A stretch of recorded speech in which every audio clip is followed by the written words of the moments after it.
Grabe na gid ang panahon karon mga mams no, linog. Pagpaga ng linog, tapos karon na pod na napoy bagyo.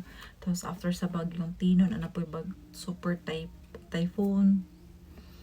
Di lang gid diri sa Pilipinas no, pati sa laing nas daghan pod mga yung anak. Pero kung basahan jud nato ang Bible mga mams no, nagkaanam na jud ang mga tagna sa Biblia. Linog, gubat o sa laing term gera, sa laing-laing nasod, kanit sa pagkaon. Daghan na kung kana man, kung batasan pud sa tao, makita pud nato na sa 2 Timoteo 3:1. Ang hambugero, mapaytason, dili mapasalamaton, may gugmaon sa kaugalingon. Ano siya? Combine sa katong tagna sa mga linog, mabasa po nato na sa Mateo mga moms. Sa Mateo 24:14, basa po nato na kinahanglan jud makahibalo ang tanan tao, masangyawan ang tibuok kalibutan, tibuok pinakatumyan sa tao, bahin sa Biblia, bahin sa pulong sa Dios. Ang tanan na abtan mo, kung na may magsangyaw sa inyo, hadawata. Kay di mo na siya ingon nga chismis nga ka ng chismis sa silingan, kay gidaot di mo siya. Pulong mo na sa Dios. Manang kinahanglan nga aminaw ta ni ana. Kay para makabulpod ta kung sa ipahiwati, kung sa gusto sa Biblia para sa ato ka. Para ma-aware ta kung sa iyo gusto mahitabo. Mga tagna, nagakatuman na. Mga tanan siya, sa mga ilhanan sa katapos ng mga adlaw. Gatag na, anam-anam ko man. Nagakatuman na gid siya.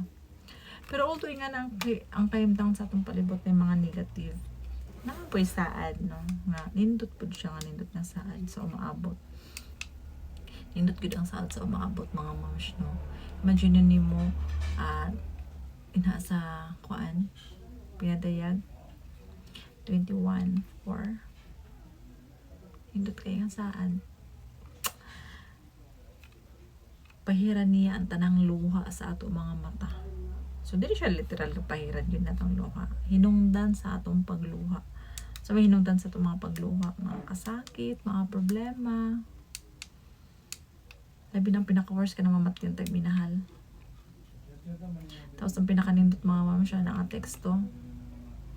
Kaya wala na kamatayon. Imagine, wala na kamatayon. Tapos, wala na pagbangutan, mga pagtsabaw, mga paghilak. So, kung sa itong unang nangagi, di na ito mabalik. Unang nangagi, dili na to. Kalimutan na to siya. So, muna mga saad sa umaabot. Daghan pagid mga saad, mga moms. Mabasa na to kung maminaw lang gintan. Kung na magsangyaw sa ato, O kung daw pa mga pangutana, pwede mo po mangutana sa ila, ha? Daghan kayo mga gipang sulti ang Biblia.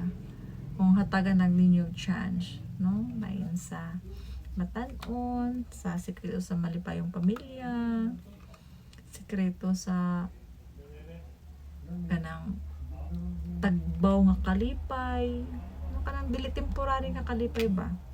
Kanang dili jud iyon nga karon lang nga kalipay. Mo last good siya.